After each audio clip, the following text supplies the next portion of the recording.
as you were saying about how viruses are actually quite incredible, I mean, I think the fact that a virus can attach itself onto a cell, sort of inject its genomes and force it to create the very thing, copies of the very thing that was attacking it in the first place, I think it's incredible. It's very interesting. I think one could study viruses for a lifetime and never get bored. They're just incredible beings in themselves, even though they do create quite a lot of havoc, as we've seen in the past few months. And it's a wonder that people can work out what such tiny little creatures, or if you can call them creatures, what they're composed of, how they're made, How have you, how have you coped with the isolation? Well, I've most of the time I've spent studying, because I'm starting my GCSE course now. So it's been mostly, I haven't really had a lot of time to think about what I'm doing, because I've just been Have you missed your friends and the social interactions? I found it quite nice to be at home, actually. I do miss my friends, but I think there's a sort of peace that comes with just being able to not be out doing a lot of stuff, because I think generally my life's quite hectic. I think everyone's life is like, you're off to the co-op, and then you're off to this place, you're off on holiday, you're seeing your friends 24/7. But I think it's been nice just to sort of sit down for quite a long period of time and just take things easy and do work, sort of hang out with my family. It's been nice. So it's been too difficult. So have you seen any of your friends in the last few months? I've seen two of my friends, sort of slightly social distancing, but I've seen a few of them, and tomorrow I'm seeing another one of my friends, Jamie, which is nice. So that's... But I think Layla reminds me a bit of my mother. She's just, they're both sort of people who are actually quite happy in their own skin with themselves. I think some people would have a harder time being isolated. But I think Layla's character seems to suit. She's quite happy to be. She's quite a little hermit when she chooses to be, and she'll come out. Have you found that the social media helpful? I mean, do you look at your phone a lot, iPad? Do you do that sort of thing, or has this 4 months now, 4 month period kind of made you feel that you're really quite independent of all the social media? I think it's helped me realise that I'm very capable of doing things on my own without the need of social media. I can do a lot of things just by myself with the family. I haven't been using it as much as I thought I would, because when you're in the house all day, you'd think the only thing you can do is sort of go on your phone or watch a movie or something. But there's a lot of things you can do, and a lot of sort of absence of things that you're doing, which is actually quite nice. You get what I mean. I've had to use my computer a lot, though, because of school. Online school has been definitely a change. Positive, negative? I think my school, I think the online schooling system could definitely have been improved. Just because it's hard to it's hard to be organised when everything you're doing is on one sort of site, or like we used Firefly a lot. It's like it was difficult, but then again, I think schools have done a great job, considering the fact that no one knew that we were going to be totally shut off from actual real life schooling. And what about the learning processes? I mean, have you felt that having to learn all these things online, has that been a positive? It sort of puts a lot of gives you a lot of responsibility, doesn't it? It puts a lot of responsibility on your shoulders. Yeah, definitely. I've definitely had to be more responsible, because when you're in a class, you can sort of just sit there, listen. You don't really have to think about really what you're doing. But when you're at home and it's all sort of up to you, you're like kind of the teacher, in a certain sense. It has been nice, though, going on online calls where you can talk to your teacher, because I feel like not having the sort of distracting everyone in the class, because I think often in classes at my school in particular, I don't know, everyone's quite distracting with one another. People will talk and often it's a bit hectic sometimes. It's nice to not have that. What subject do you think you've most benefited from or deepened in your knowledge of as a result of these last few months? I think probably art, because I have always loved art, but it's being at home. It gives me a lot of time to just sort of I don't know. I think you do art best when you're on your own at home. You can spend as much time as you want to. What about the relationships, say, between? You see, when I was studying, I could never really identify with subjects like mathematics and physics and chemistry, but I was never good at the sciences. And it's only later that I was able to see that actually in things that I do enjoy, like music and art and so on, that actually that mathematics is very much a part of it. Were you able to see some of the subtle relationships between the arts and the sciences?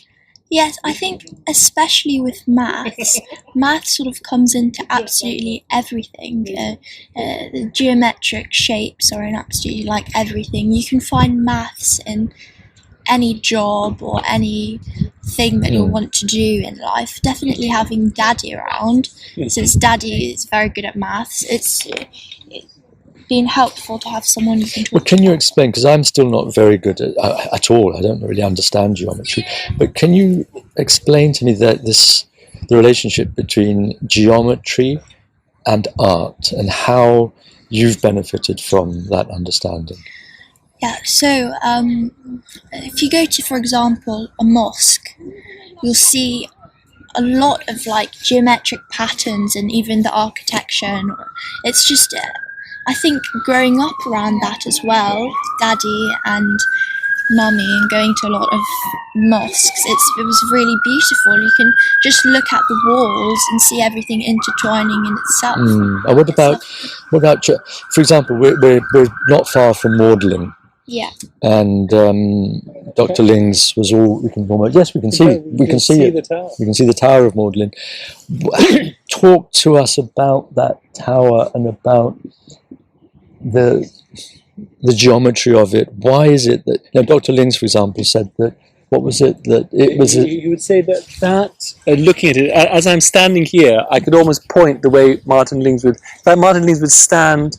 We'd often walk with him, actually, round Addison's Walk, and when we'd come into Addison's Walk and then turn right, and then walk all the way around, and at the far end of Addison's Walk, you'd look back across the fields and see that tower rising just on its own in the middle of the trees, and he used to say that is sacred art.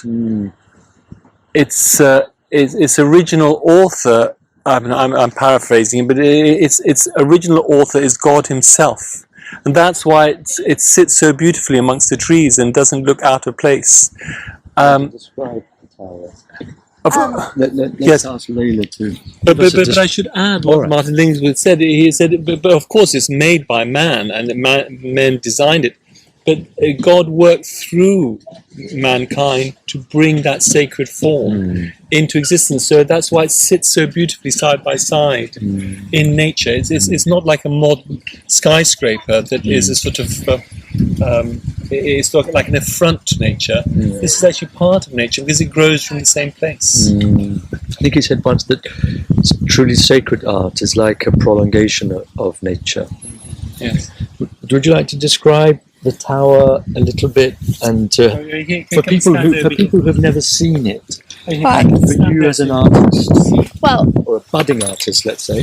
Well, it's very symmetric, which I think is a lovely thing. A lot of modern sort of architectural things aren't symmetric at all. They're sort of a new sort of idea of architecture which is very abstract, Mhm. which I think there's something very pure about being symmetrical It's such an and very important lovely. You can see at the top with the sort of, is it 9 sort of standing up pillars with points? point. Yes, it's 8. 8, possibly. I'm not wearing my glasses, so I can't really see properly. Sorry, it's 7. It's 7. 1, 2, 3, But 5, just 6. describe it as if you're trying to tell somebody, living in Southeast Asia who's never seen it and who hasn't seen a picture of it. Just describe it for that person. Right. Well, if you've ever been to Oxford, sort of near Magdalen, just imagine that sort of stone, a lovely type of It's sort of it's a Cotswold, type of Cotswold stone. Well, you've got sort of what is it called when you have that sort of domey type window? Kind of. Well, it's got shape. an arched window at the top. It's So- it's almost like a sort of pointed arch at the top. There are 3 layers of it that I can see. There are a lot of arches, 2 arches on either side and 4 sides. It looks like a fairy tale castle to me. That's how I It would. does, yeah. It looks like one. It looks like a castle, but a very tall, Well, narrow one. I'd say the first thing I would say about it is it's got a square plan, and it rises, and as you say, it's got 3 key layers, and then it's got like a crown on the top.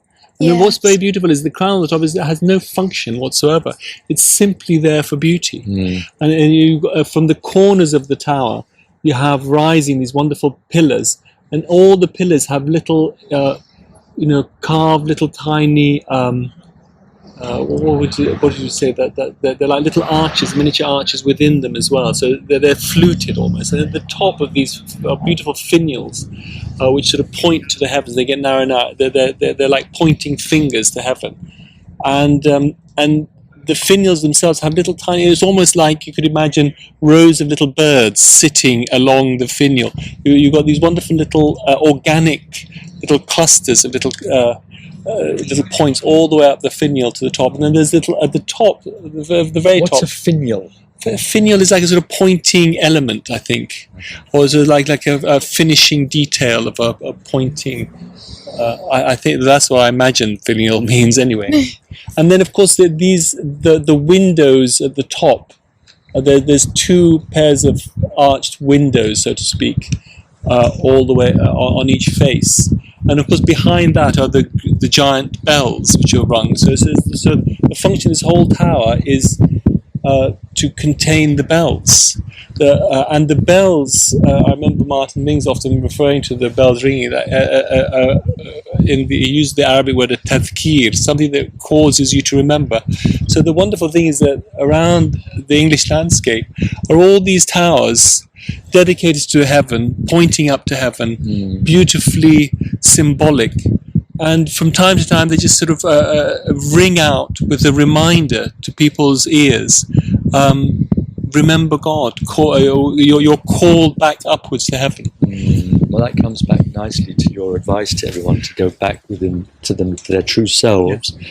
So that is an indication of transcendence, which rebounds, as it were, back into immanence, back into the heart. Do you want to just finish on that note? In a certain sense, I would advise anybody, just go and find anything beautiful.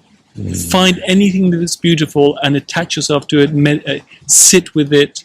You don't have to philosophize. Just being next to beauty already is a cure for your problem.